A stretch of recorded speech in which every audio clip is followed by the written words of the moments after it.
Okay, now let's study kingdom Protista. Now see, what is this Protista? This is the second kingdom. Organisms belonging to kingdom Protista are unicellular and eukaryotic.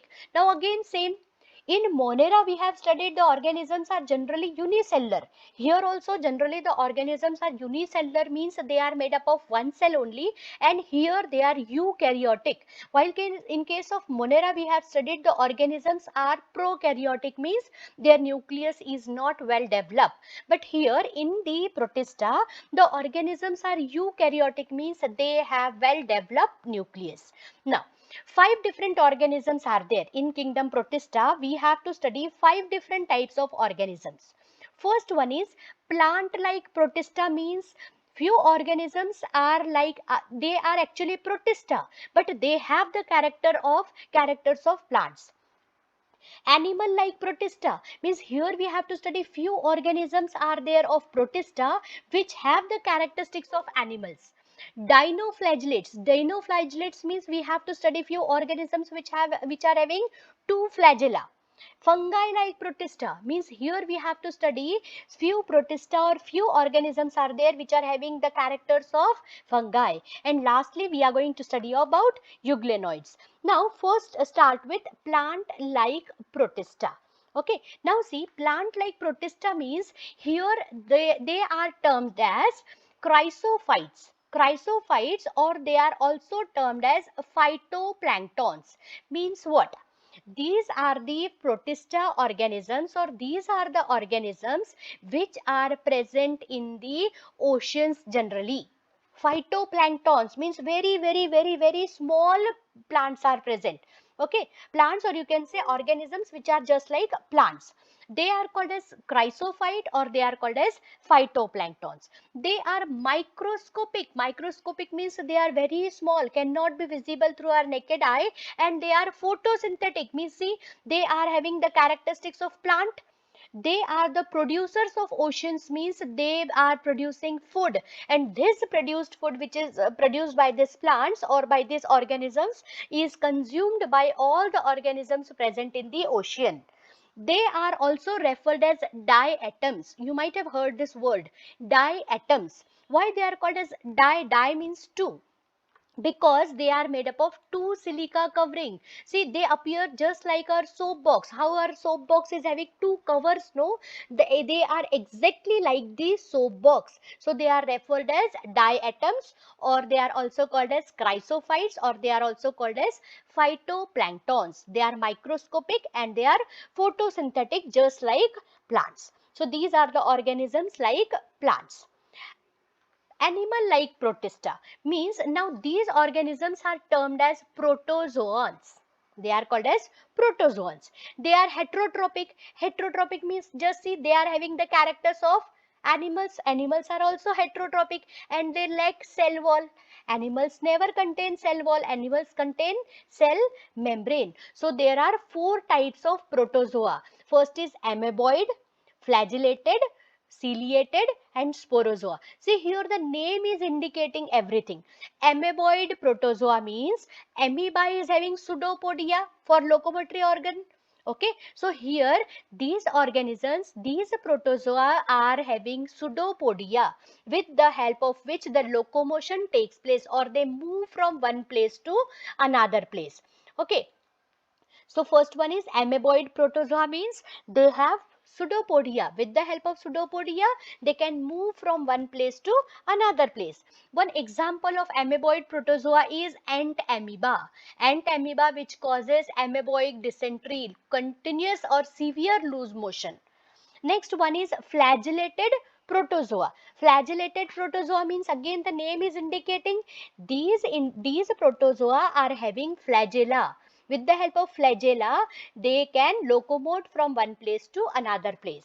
Best example of this flagellated protozoa is trypanosoma. Trypanosoma, it causes sleeping sickness, means the patient will sleep too much or it will sleep very less, that is insomnia. Next one is ciliated protozoa. Ciliated means cilia, means here the locomotion is done with the help of cilia. Okay, best example is Paramecium. You might have seen this diagram of Paramecium. Paramecium is having too much cilia, and with the help of the cilia only the locomotion can take place. And last one is Sporozoa protozoa. See, again the name is indicating here this protozoa produces spores or it produces eggs. Okay, for example, best example is Plasmodium. This Plasmodium continuously produces spores, okay, and it is responsible for causing malaria also. So here we have completed animals like Protista. Now next one is dinoflagellated.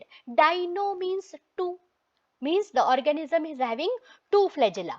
Now see, they are mostly aquatic. Aquatic means these are marine organisms. They are present in, or they are marine organisms. They are aquatic continuously, and they are photosynthetic. Photosynthetic means they are producing their own food. See, these dinoflagellated, they are having few characters like animals and few characters like plants. They are mostly aquatic. Aquatic means they are present in water, generally in marine water. And they are photosynthetic means like plants, they are making food. Okay, they contain pair of flagella. See, just like animals, they contain flagella and then they can locomote from one place to another place. And like plants, they contain cell wall, and their cell wall is made up of cellulose. So dinoflagellated are the plants or are the organisms which have the characteristics of plants also and of animals also. One best example of dinoflagellates are Guianelex. Guianelex is red in color. This organism is red in color and it is generally present in oceans. And what happens in the oceans, no, whenever the tides are coming, okay, lehre, when the tides are coming, the tides appears to be red in color. Why it appears to be red in color? Because this Guianelex is red in color, and in tremendous amount it is present in the ocean. Okay, this is dinoflagellated. It is present in oceans and it is giving red color to whole sea. Because of its red color, the sea appears to be red in color. So this is all about dinoflagellated. Now next one is fungi like Protista. Fungi like.